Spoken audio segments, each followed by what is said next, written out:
быйыл буйруса Кыргыз-Тажик чекарасын бүтүрүп алсак, мына карагыла, мен наркы жерде да айттым. Президенттин көзөмөлүндө турат балдар.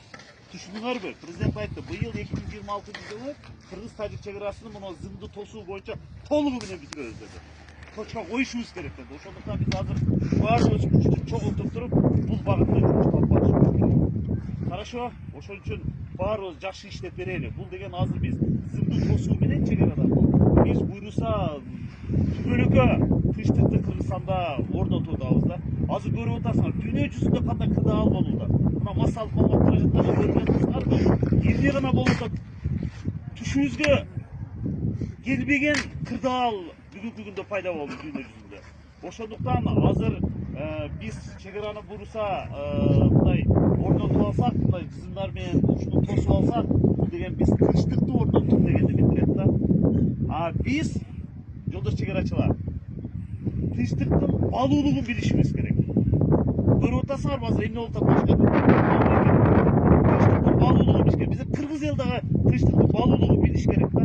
Өзүңдүн мамлекетинде эркин басып жашоо бул деген чексиз бакыт. Ошондуктан мына бүгүн биз чекарачылар башка мамлекеттик органдардын күчүн сурап берип, мына зым тосуп атабыз. Буюрса биз мамлекет үчүн, Кыргыз эл үчүн чоң иш кылып жатабыз. Азыр мен айтып кеттим бул жерде. Буну биз тосуп өткөндөн кийин эгерде ушул зымга кимдир бирөө зымды кесип, аткезчилик кыла турган болсо, биз сөзсүз түрдө бул жерде мыйзамдын чегинде курам колдонобуз ушул адамдаргачы. Бир экөөбү коленясынан түгөсүнөн кийин, ол жегенден кийин анан кийин мындайча акылына кирет. Себеби бул зым кол тийгиз. Эч ким булга жакындабаш керек зымгачы. Биз орноттук, бул түбөлүктө туруш керек бул зымчы. Ошон үчүн силер өтө чоң салым кошуп атасыңар. Ошондон давайте балдар иштейли. Жакшынакай бүтүп туруп президентке докладты беребиз буйруса, кызматыбызды аткарабыз. Мамлекет тараптан бизге эмне керек? Бүт бар шартты түзүп берип атат. Айлык маяна берип жатат, үй салып берип жатат, аскер бөлүктөрүбүздү куруп берип атат, заставаларды куруп берип атат. Даже мамлекеттик ипотекалык компаниядан үй берип атат.